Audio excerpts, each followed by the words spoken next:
So assuming that this draft, with some variations, maybe after people have given in the submission, there may be variations made to this.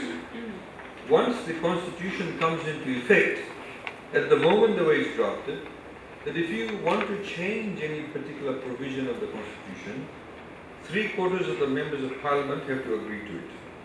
And then they have to put a referendum to all Fijians and say, do you agree with this? And do you have a say whether you want to change any provision or not? Or you want to get rid of it altogether and put a new one? That's your choice. And so for the first time in Fiji's history, we will actually have a referendum provision.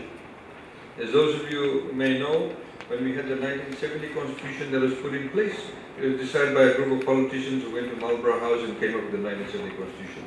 The 1990 Constitution, there was a commission of sorts that was put in place, and that 1990 Constitution, as the name suggests, came into effect in 1990 at midnight.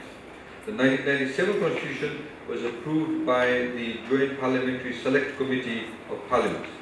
There was no referendum.